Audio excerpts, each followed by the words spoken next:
अगर हम स्वभाव की दृष्टि से देखें तो हमें दुनिया में दो तरह के लोग देखने को मिलते हैं। एक वो लोग जो जीवन में अकेला रहना पसंद करते हैं, जिन्हें एकाकी जीवन पसंद है। वो अपने आप में ही खुश रहते हैं। अगर उन्हें दूसरे के साथ में समय बिताने का मौका मिले तो वो अपने आप को काफ़ी अनकंफर्टेबल महसूस करते हैं। उन्हें लोगों के साथ में अपने विचारों को शेयर करना आनंदित नहीं करता। वो अकेले रहकर ही जो है अपने आप को कंफर्टेबल महसूस करते हैं, अपने आप को खुश महसूस करते हैं। वहीं दूसरी तरफ आपको ऐसे लोग भी देखने को मिलेंगे जिन्हें लोगों के साथ में मिलना जुलना पसंद आता है, लोगों के साथ में उठना बैठना पसंद आता है। जब तक वो अपने विचारों को दूसरों के साथ में आदान प्रदान नहीं कर ले, तब तक उन्हें संतोष नहीं होता। वो हर हाल में लोगों के साथ में जुड़े रहना पसंद करते हैं। ये तो हुई स्वभाव की बात। हमारे जीवन में कहीं ऐसे मोड़ आते हैं जब हमें किसी व्यक्ति विशेष के स्वभाव को जानना बेहद ज़रूरी होता है कि उसका मूल स्वभाव कैसा है। जैसे कि वो विवाह के बारे में हो, चाहे वो किसी बिजनेस में पार्टनरशिप के रूप में हो, या फिर हमें किसी व्यक्ति से किसी विषय के कारण संबंध स्थापित करना हो, किसी भी प्रकार का संबंध, तो हमारे लिए उस सामने वाले व्यक्ति का स्वभाव बड़ा महत्वपूर्ण हो जाता है कि उसका मूल स्वभाव कैसा है। और यहाँ पर एस्ट्रोलॉजी हमारी बड़ी मदद करती है। इस एस्ट्रोलॉजी की सहायता से हम ये बड़ी आसानी के साथ में पता लगा सकते हैं कि व्यक्ति का स्वभाव कैसा है, वो किस प्रकार से सोचता है, वो उसे एकाकी जीवन पसंद है या फिर वो मिलनसार स्वभाव का है। उसके साथ समय बिताकर हम अपने आप को कितना खुश रख पाएंगे, इसके लिए उसका स्वभाव जानना बेहद ज़रूरी होता है। और आज इस वीडियो पर हम इसी विषय को ध्यान में रखकर डिस्कस करेंगे और इसे अच्छी तरह समझने का प्रयास करेंगे कि व्यक्ति के स्वभाव को हम किस प्रकार से जान सकते हैं कुंडली के माध्यम से। परंतु आगे बढ़ने से पहले आप चैनल को सब्सक्राइब करके बेल आइकन का बटन ज़रूर हिट कर दीजिए ताकि आने वाले हर वीडियोज़ की नोटिफिकेशन आपको समय समय पर मिलती रहे। क्योंकि इस चैनल पर ज्योतिष से जुड़े हुए विषयों को मैं लगातार आपके लिए लेकर आते रहता हूँ और आपका सब्सक्राइब करना प्रेरणा देता है अच्छा वीडियो बनाने के लिए और मेहनत के साथ वीडियो बनाने के लिए। उम्मीद करता हूँ कि आप मेरे प्रयासों का समर्थन करेंगे इस चैनल को सब्सक्राइब करके और वीडियो को लाइक, कमेंट और शेयर करके।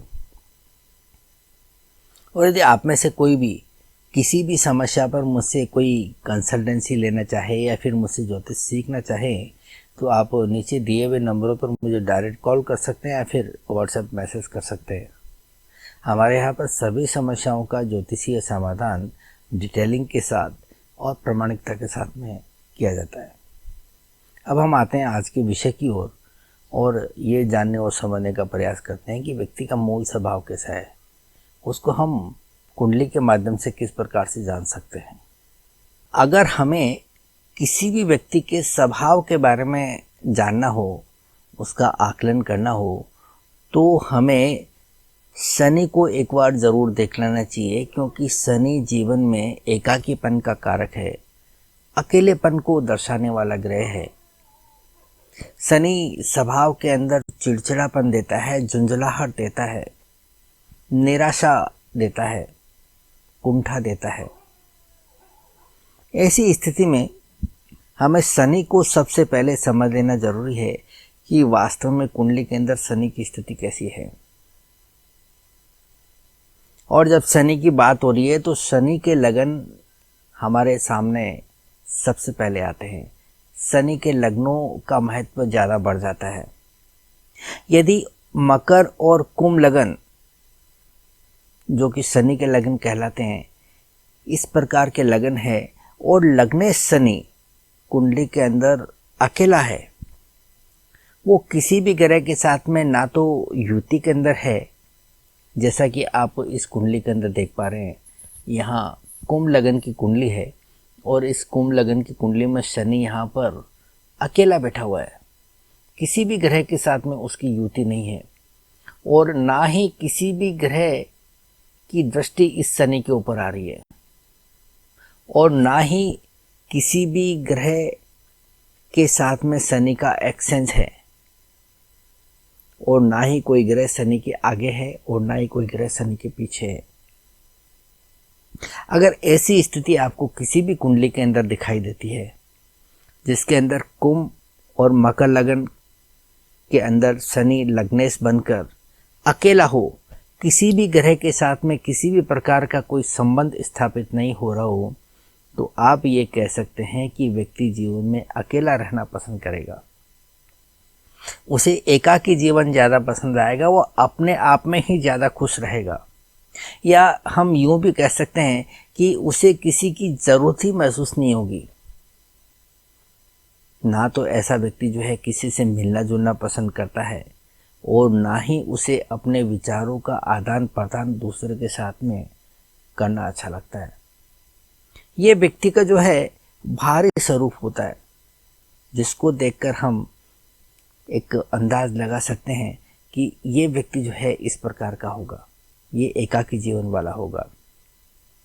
परंतु अगर हम विवाह से संबंधित विषय को ध्यान में रखकर कुंडली का आकलन कर रहे हैं, तो हमें थोड़ा और सूक्ष्मता के साथ में जाना होता है, थोड़ी और गहराई के साथ में जाकर इस शनि का अध्ययन करना होता है। क्योंकि जो लगन कुंडली के अंदर हमें ग्रह की स्थिति दिखती है और हम शनि का आकलन कर रहे हैं, शनि जैसा हमें दिखता है, वो बाहरी स्वरूप को प्रदर्शित करता है। उसकी आंतरिक संरचना किस प्रकार की है, ये देखने के लिए हमें उसकी नवांश कुंडली को देखना जरूरी होता है। नवांश कुंडली में भी ये शनि अगर अकेला हो, किसी भी ग्रह के साथ में किसी भी प्रकार का कोई संबंध शनि के साथ में स्थापित नहीं हो रहा हो, ना दृष्टि के द्वारा, ना युति के द्वारा, ना एक्सचेंज के द्वारा, और ना ही आगे पीछे कोई ग्रह हो शनि के, तो हम कह सकते हैं कि ये व्यक्ति जैसा दिखता है ये अंदर से भी वैसा ही है। इसके अंदर किसी प्रकार का कोई फर्क महसूस नहीं होता, उसका मूल स्वभाव ही वैसा है। परंतु यदि लगन कुंडली के अंदर शनि अकेला है, किसी भी ग्रह के साथ में संबंध स्थापित नहीं है, तो उसका भारी स्वभाव जो है एकाकी जीवन वाला हो गया। परंतु जहाँ तक अपने वैवाहिक जोड़ीदार की बात आती है, जहाँ तक अपने लाइफ पार्टनर की बात आती है, उसके साथ में वो कहीं ना कहीं जो है संबंध बना के रखेगा, ऐसा हम कह सकते हैं। क्योंकि नवांश कुंडली जो होती है वैवाहिक जीवन की डिटेलिंग करने वाली कुंडली होती है, और नवांश कुंडली के अंदर शनि यदि किसी ग्रह के साथ में संबंध बनाते हुए नज़र आता है, चाहे वो युति के द्वारा हो या दृष्टि के द्वारा हो या फिर एक्सचेंज के द्वारा हो या फिर शनि के आसपास में कोई ग्रह हो, तो उस व्यक्ति का स्वभाव जो है अपने जीवन साथी के लिए उस प्रकार का नहीं रहेगा जैसा कि हमें लगन कुंडली के अंदर दिखता है। तो इस प्रकार से आप किसी भी व्यक्ति के स्वभाव का जजमेंट कर सकते हैं, बाहरी लेवल पर भी और सूक्ष्मता के साथ भी। जिस तरह से हमने स्वभाव को लेकर शनि की बात की, ठीक इसी प्रकार से कुंडली के अंदर स्वभाव की दृष्टि से सूर्य का भी महत्व बहुत ज़्यादा होता है। क्योंकि शनि जहाँ पर एकाकी जीवन को दर्शाने वाला ग्रह है, निराशा का ग्रह है, कुंठा का ग्रह है और जीवन में अकेलेपन को दर्शाता है, वहीं सूर्य कुंडली के अंदर अधिकारों को दर्शाने वाला ग्रह है, क्षमता को दर्शाने वाला ग्रह है, गर्व और प्रतिष्ठा को दर्शाने वाला ग्रह है, पावर को दर्शाने वाला ग्रह है। क्योंकि सूर्य एक राजा की तरह होता है कुंडली के अंदर, और सूर्य की स्थिति जो है अगर कुंडली के अंदर बहुत अच्छी है तो व्यक्ति जो है बहुत पावरफुल होता है। और जब सूर्य की बात आती है तो हम सिंह लगन को कैसे भूल सकते हैं। यदि सिंह लगन की कुंडली हो और कुंडली के अंदर सूर्य बहुत अच्छी स्थिति में हो, यानी कि ताकत पर हो, जैसा कि हमें इस कुंडली के अंदर दिखाई दे रहा है। यहाँ पर सिंह लगन है और लग्नेश सूर्य है, वो कुंडली के अंदर 9वें घर के अंदर बैठा हुआ है। ना सिर्फ 9वें घर के अंदर बैठा है, बल्कि अग्नि तत्व का सूर्य अग्नि तत्व की राशि में ही बैठा हुआ है। और ये सूर्य यहाँ पर एक्सॉल्टेशन में भी आता है। और ये सूर्य 9वें घर का कारक भी होता है पिता की दृष्टि से, और अपने 10वें घर से जो है काफ़ी करीब है, जिसका कि वो कारक ग्रह है। अब यहाँ पर सूर्य की स्थिति होगी बहुत अच्छी। और अगर हम इसके डिस्पोजिटर की बात करें तो डिस्पोजिटर बनता है मंगल, क्योंकि सूर्य मेष राशि में है और मेष राशि का डिस्पोजिटर मंगल होता है। और मंगल जाकर सूर्य की राशि में बैठा हुआ है। और एक अग्नि तत्व का ग्रह अग्नि तत्व की राशि में ही बैठा हुआ है, जो कि सूर्य का डिस्पोजिटर भी है। तो यहाँ पर एक्सचेंज हो गया दो ग्रहों के बीच में। ना सिर्फ एक्सचेंज हुआ है, बल्कि दोनों को तत्व भी अच्छा मिला है और दोनों एक दूसरे के मित्र है। और इस कुंडली के कारक ग्रह भी है।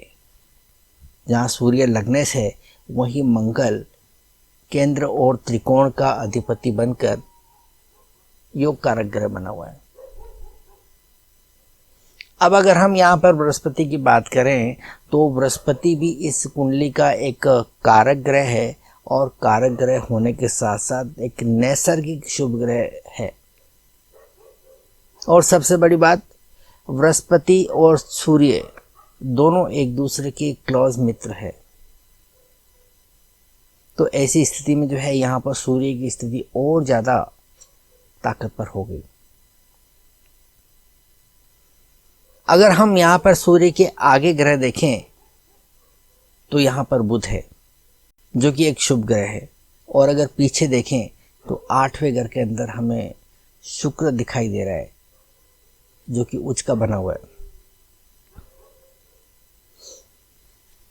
और 11वें घर की बात करें तो अगर हम चंद्रमा की बात करें तो चंद्रमा यहाँ पर अपनी 7वीं दृष्टि जो है सूर्य को दे रहा है, जो खुद एक बली अवस्था के अंदर है, पक्ष बली है।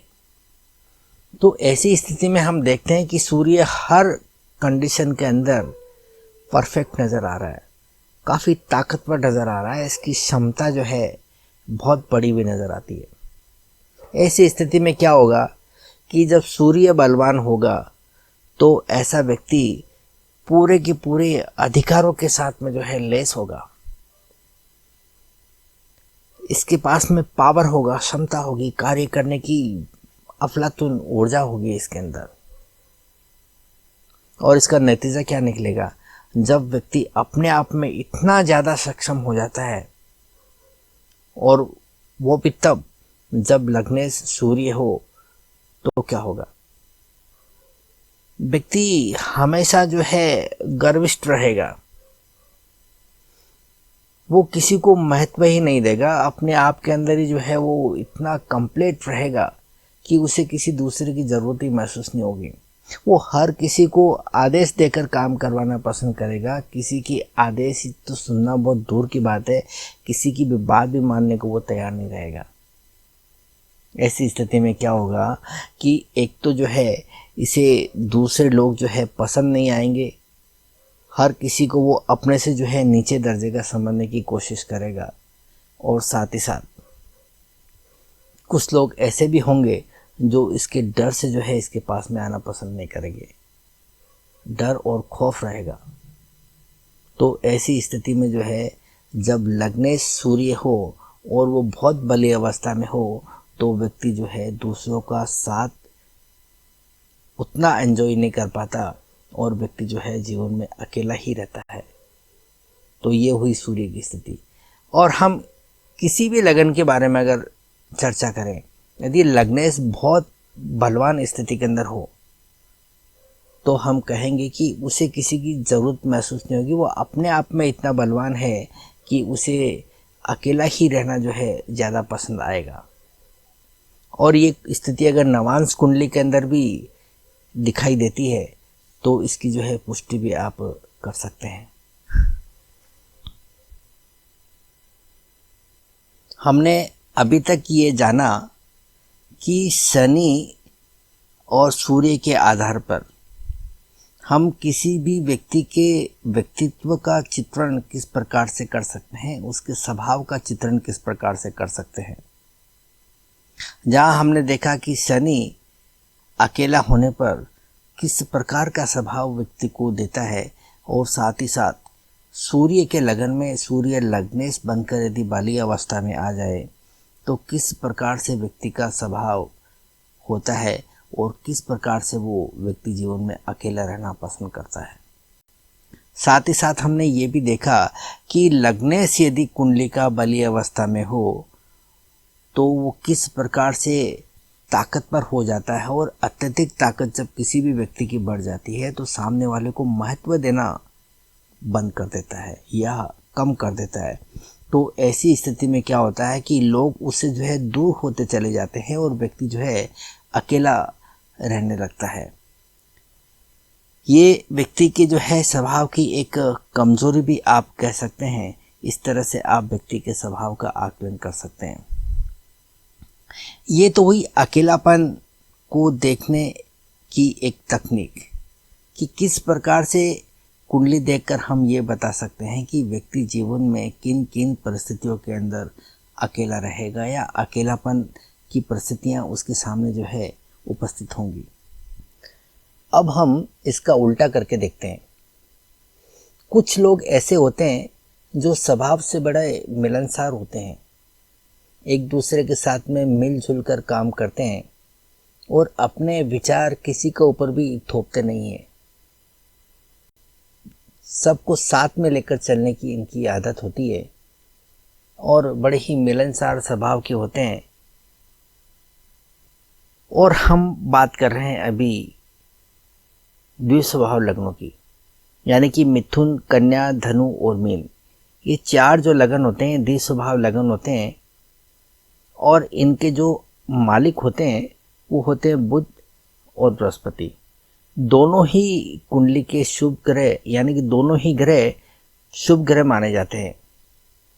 जहाँ बृहस्पति को नैसर्गिक शुभ ग्रह माना जाता है, वहीं पर बुध शुभ ग्रहों के साथ में हो तो शुभ होता है और अशुभ ग्रहों के साथ में हो तो अशुभ होता है।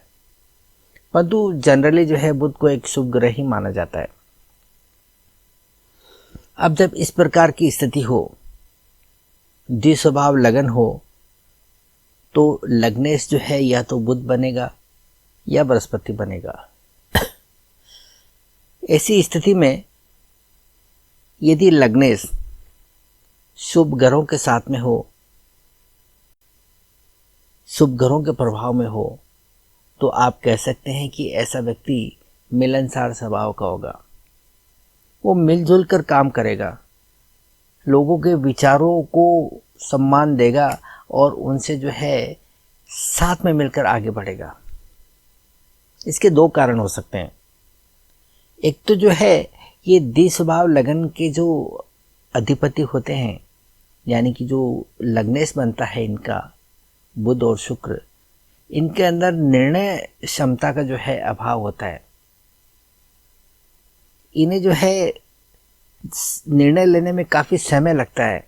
ये अपने बदौलत जो है निर्णय ना लेकर सबकी राय मशवरा करके सोच विचार कर निर्णय लेते हैं, जिनके अंदर इनकी जो है दूसरों के साथ में सहयोग की भावना ज़्यादा होती है और दूसरों का महत्व ज़्यादा बढ़ जाता है। जैसे कि आप देख पा रहे हैं कि यहाँ मिथुन लगन की कुंडली है और इस कुंडली के अंदर लग्नेश यहाँ पर बुध है, और ये बुध कुंडली के चौथे भाव में बैठकर एक और कुंडली के शुभ ग्रह शुक्र के साथ में है। यानी कि बुध यहाँ पर युति किए हुए है कुंडली के एक शुभ ग्रह के साथ में, जो कि नैसर्गिक शुभ ग्रह भी है। और बुध के पहले यानी कि तीसरे घर के अंदर सूर्य बैठा हुआ है और एक और शुभ ग्रह बृहस्पति की दृष्टि इसके ऊपर आ रही है, यानी कि लग्नेश के ऊपर आ रही है। तो कहने का मतलब लग्नेश यहाँ पर अकेला नहीं है, वो एक शुभ ग्रह के साथ में युति किए हुए है, एक ग्रह की दृष्टि आ रही है और एक ग्रह जो है लग्नेश के पहले है। यानी कि यहाँ पर लग्नेश जो है 3 ग्रहों के साथ में घिरा हुआ है, यानी कि 3 ग्रहों का प्रभाव इस बुध पर आया हुआ है। तो ऐसी स्थिति में आप देखेंगे कि ये व्यक्ति दूसरों के साथ में मिलजुल कर काम करेगा, अपने फैसले जो है लेने से पहले दूसरों के साथ में राय मशवरा करेगा, फिर किसी नतीजे पर पहुंचेगा। यानी कि सर्वसम्मति से फैसला करते हैं इस प्रकार के लोग।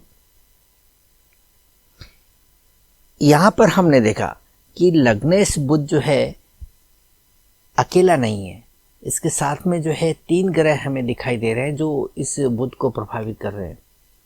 इसलिए हम कह रहे हैं कि ये व्यक्ति जो है मिलनसार स्वभाव का होगा और इसे जो है दूसरों का साथ पसंद आएगा।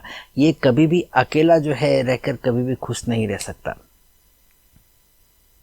परंतु मान लीजिए कि ये बुध जो है यहाँ पर अकेला बैठा हुआ है, किसी भी ग्रह का जो है सहयोग इस बुध को नहीं मिल रहा है, ना तो किसी ग्रह के साथ में इस बुध की युति है, ना ही किसी ग्रह की इस बुध पर दृष्टि है और ना ही आगे पीछे कोई ग्रह बैठा हुआ है।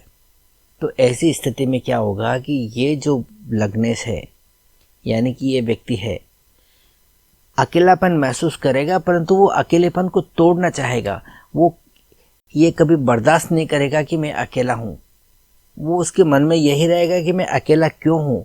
उस अकेलेपन से जूझते हुए ये व्यक्ति नजर आएगा। किसी न किसी प्रकार का जो है ये सानिध्य लोगों का जो है पाना चाहेगा, किसी का जो है सहयोग पाना चाहेगा, किसी का जो है साथ में रहकर ये खुश रहने की कोशिश करेगा। तो इस प्रकार से आपने देखा कि किस प्रकार से हम व्यक्ति के स्वभाव को समझ सकते हैं कि व्यक्ति का मूल स्वभाव किस प्रकार का है। तो इस प्रकार से हमने देखा कि व्यक्ति कब और किन परिस्थितियों के अंदर अकेला रहता है और अकेलेपन के अंदर जो है व्यक्ति खुश रहता है।